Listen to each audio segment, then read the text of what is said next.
ఓం శ్రీ మాత్రే నమః. శ్రీ గురుభ్యో నమః. అమ్మవారి పిలుపు ఛానల్కి స్వాగతం అండి. ఆ అమ్మవారి యొక్క ఆశీస్సులు మనపై ఎప్పుడూ ఉండాలని మనస్ఫూర్తిగా కోరుకుంటూ ఈరోజు వీడియో అయితే స్టార్ట్ చేయబోతున్నాను ఫ్రెండ్స్. ఈరోజు వీడియోలో అమ్మవారు మనకు తెలియజేయబోయేటువంటి సందేశం ఏమిటి అంటే, బిడ్డ, ఇది నీకు నీ తల్లి ఇస్తున్నటువంటి ఒక అంతిమ తీర్పుగా భావించి నేను చెప్పేటువంటి మాటలను జాగ్రత్తగా ఆలకించి ఆ తర్వాత నీ యొక్క పనిని కొనసాగించుకో బిడ్డ అనేసి అమ్మవారు అయితే ఒక చక్కని సందేశాన్ని అయితే మనకు ఈ విధంగా ఈ రూపంలో తెలియచేయాలి అని అనుకుంటున్నారండి. ఇక ఆ సందేశంలో ఏం పరమార్థం ఉందో ఇప్పుడు ఈ వీడియో ద్వారా వివరంగా తెలుసుకుందాం. అంతకన్నా ముందు అందరికీ ఒక చిన్న రిక్వెస్ట్ ఫ్రెండ్స్, మా వీడియోని ఎవరైనా కొత్తగా చూసినటువంటి వాళ్ళు ఉంటే మా ఛానల్ అయితే సబ్స్క్రైబ్ చేసుకోండి. మా వీడియో కనుక మీకు నచ్చినట్టు ఒక చిన్న లైక్ చేసి సపోర్ట్ చేయడం మాత్రం మర్చిపోకండి. బిడ్డ, ఇది నేను నీకు ఇస్తున్నటువంటి ఒక అంతిమ తీర్పుగా భావించి ఈరోజు నేను చెప్పేటువంటి మాటలను జాగ్రత్తగా ఆలకించి ఆ తర్వాత నిద్రించమ్మ అనేసి అమ్మవారు అయితే మనకు ఇలా తెలుపుతున్నారండి. అసలు అమ్మవారు ఈ యొక్క సందేశాన్ని దేన్ని ఉద్దేశించి మనకు ఇలా తెలియజేయబోతున్నారు, అసలు మీకంట ఇది ఎందుకు పడింది, అదే విధంగా మనకు మనసులో ఉండేటువంటి బాధ అంతా కాదండి. ఒక్కొక్కసారి మనసులో ఉండేటువంటి బాధలను ఎవరికి చెప్పుకోలేనటువంటి సిచ్యువేషన్స్ అనేవి ఎదురవుతూ ఉంటాయి కదండి. అటువంటి టైంలో మనం ఏం చేయాలో తెలియక మనలో మనమే మాట్లాడుకుంటూ ఉంటాం కదా. అలాంటి టైంలో ఆ యొక్క భగవంతుడిని మనం చెప్పుకుంటూ ఉంటాం. ప్రతి విషయాన్ని కూడా, అంటే ప్రతి ఒక్క విషయాన్ని, చిన్న విషయం కానీ పెద్ద విషయం కానీ ప్రతి ఒక్కరితో పంచుకోలేనటువంటి సమయం అనేది ప్రతి ఒక్కరికి ఎదురవుతూనే ఉంటుంది కదా. మనకున్నటువంటి పర్సనల్ విషయాలను కానీ, మన కుటుంబ సభ్యుల విషయాలు కానీ, లేదంటే మనం ఎవరికి చెప్పుకోలేనటువంటి పరిస్థితుల్లో ఉన్నటువంటి సమయము అనేది ఉంటుంది కదండి. ఇలా ఎవరితోనూ కూడా పంచుకోలేనటువంటి టైంలో మనం కేవలం కూడా మనకు ఇష్టమైనటువంటి దైవంతో మనకు ఉన్నటువంటి బాధలను తీర్చండి అని మనం పంచుకుంటూ ఉంటాం కదా. ఇలా మన మనసులో ఉండేటువంటి బాధను ఆ భగవంతుడికి చెప్పుకొని, ఆ భగవంతుడికి చెప్పుకున్నాక మన మనసు అంతా కూడా కొంత మేరైన రిలీఫ్ అనేది మనకు కలుగుతుంది కదండి. కాబట్టి ఇటువంటి సంఘటనలు అందరూ కూడా చాలా మ్యాక్సిమం అందరూ కూడా ఫేస్ చేసే ఉంటారు కదండి. అంటే చాలామందికి కూడా నా యొక్క సమస్య అనేది నేను భగవంతుడికి తెలిపాను కదా, ఆయన ఏదో ఒక రూపంలో నాకు సహాయం అనేది అందిస్తాడు, ఆయన ఏదో ఒక విధంగా నాకు సహాయం చేస్తాడు అని చాలామంది కూడా నమ్ముతూ ఉంటారు కదా. నాకు ఎలాంటి సమస్య ఉన్నా కూడా నేను నమ్మినటువంటి నా ఇష్ట దైవం ఉంది, నాకు అన్నిటి నుండి దారి చూపిస్తుంది, నాకు ఉన్నటువంటి సమస్యల నుండి నాకు విముక్తుల్ని చేస్తుందని చాలామంది నమ్ముతూనే ఉంటారు. కాబట్టి ఆ ఎదురు చూపుల్లోనే అంటే చాలా నీ దగ్గర ఉండేటువంటి సహనాన్ని, నీ దగ్గర ఉండేటువంటి ఓర్పును ఎప్పుడు కూడా ఆ యొక్క భగవంతుడు పరీక్షిస్తూనే ఉంటాడు అని అమ్మవారు అయితే నీవు ఈ విధంగా తెలుసుకో అని మనకు ఇలా తెలియచేస్తున్నారు.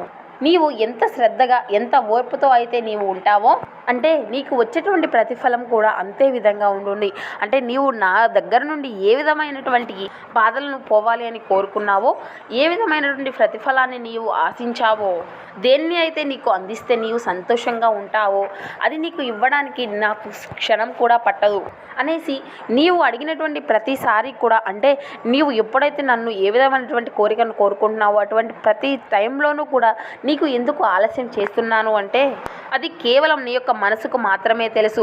ఒక్కొక్క సందర్భంలో కొంతమంది కేవలం అజాగ్రత్తతోనో, లేదంటే కొంతమంది వారుగా చేసుకునేటువంటి తప్పుల వల్లనో, అంటే కొంతమందికి దూరం అవ్వాల్సినటువంటి పరిస్థితులు కానీ, లేదంటే నీకు ఎంతో అయినటువంటి వారి నుండి, లేదంటే నీకు ఎంతో ఇష్టమైనటువంటి వస్తువులు కానీ, ఏదైనా కానీ వారి నుండి దూరం అవ్వాల్సినటువంటి పరిస్థితులు అయితే నీ యొక్క జీవితంలో ఖచ్చితంగా ఏర్పడతాయి. ఇటువంటప్పుడు నీవు చేయవలసినటువంటి పనులు కానీ, చేయకూడనటువంటి పనులు కానీ, ఇలా ఏదో ఒక విధంగా నీవు అన్నిటినీ కూడా చేస్తూ లేనిపోనటువంటి కొన్ని విషయాల నందు నీవు ఆసక్తిని చూపించి వారి యొక్క జీవితాన్ని నాశనం చేసుకునే విధంగా వారి యొక్క ప్రవర్తన అనేది కొనసాగుతూ ఉంటుంది. మరి అటువంటి సమయంలో ఎవరైనా కానీ ఏదైనా కానీ చెబితే ఖచ్చితంగా వినే తీరాలి. చెప్పినా వినటువంటి సమయంలో ఆ భగవంతుని యొక్క సూచనను ఖచ్చితంగా మీరు గ్రహించి దాన్ని పాటిస్తూ ఉండాలి. మరి అంతేకాకుండా నా లైఫ్ నా ఇష్ట ప్రకారం నేను బతుకుతాను, నా ఇష్టం వచ్చినట్లు నేను చేసుకుంటూ పోతాను అంటే మాత్రం అనేసి అనుకుంటూ ఆ భగవంతుడిని నిందిస్తూ మీరు మీ యొక్క జీవిత ప్రవర్తన అనేది మార్చుకోకపోవడం ఎంతవరకు సమంజసం చెప్పండి. అసలు ఎంతవరకు న్యాయం అనేక విధంగా ఉంటుంది. మీకు ఎంతవరకు ఆ భగవంతుడు మీకు అందించింది మీరు కోరుకున్నది నెరవేరుస్తాడు. కాబట్టి నీవు ఏ విధంగా బ్రతకాలి అని అనుకుంటున్నావో, నీవు చేయవలసినటువంటి పనులు అన్నీ కూడా ఆ భగవంతుడు నీకు ఇవ్వాల్సింది అని అన్నిటినీ కూడా నీవు చేసే పనుల పైన మాత్రమే నిర్ణయం అనేది ఉంటుంది. అంటే నిన్ను పుట్టించినటువంటి భగవంతుడికి చేయడానికి నీకు ఎంత జ్ఞాన శక్తిని ఇచ్చాడో నీకు తెలియదా? అన్ని జీవులకు కూడా ఆ భగవంతుడు జ్ఞానాన్ని అనేది ఇవ్వలేడు కదా. కాబట్టి మనుషులకు మాత్రమే ఆ యొక్క భగవంతుడు ఆ యొక్క జ్ఞానాన్ని అనేది ప్రసాదిస్తాడు. ఏది ఏ పని ఎప్పుడు చేయాలి, అది ఎలా చేయాలి, అది ఆ టైంలో చేస్తే ఏ విధంగా ఉంటుంది, ఇటువంటి టైంలో చేస్తే ఏ విధంగా ఉంటుంది, అది మనం చేసేటువంటి సమయంలో అది తప్పుగా ఉంటుందా, ఒప్పుగా ఉంటుందా, అది మాత్రమే అంటే నీకు మాత్రమే అంటే మానవుడికి మాత్రమే ఆ యొక్క జ్ఞానాన్ని అనేది ప్రసాదిస్తాడు. కాబట్టి ఆ జ్ఞానాన్ని అనేది నీ యొక్క భవిష్యత్తు కోసం మాత్రమే నీవు ఉపయోగించుకుంటే నీ యొక్క భవిష్యత్తు అనేది బంగారుమయం అవుతుంది. ఇక నీవు దాన్ని అయితే చెడు మార్గంలో ఉపయోగించుకుంటే అంటే నీవు యొక్క దాన్ని నేను చెడు చేస్తున్నాను అని నీవు గ్రహించినా కూడా ఆ తప్పును చేసిన తర్వాత అంటే సరిదిద్దుకోలేనటువంటి తప్పును నీవు చేసిన తర్వాత భగవంతుడా నేను చేసిన తప్పుని నన్ను క్షమించు అని నీవు ఎంత ప్రాధేయపడినా కూడా నీవు చేసినటువంటి తప్పుకి అది ఒప్పుగా మారిపోదు కదా.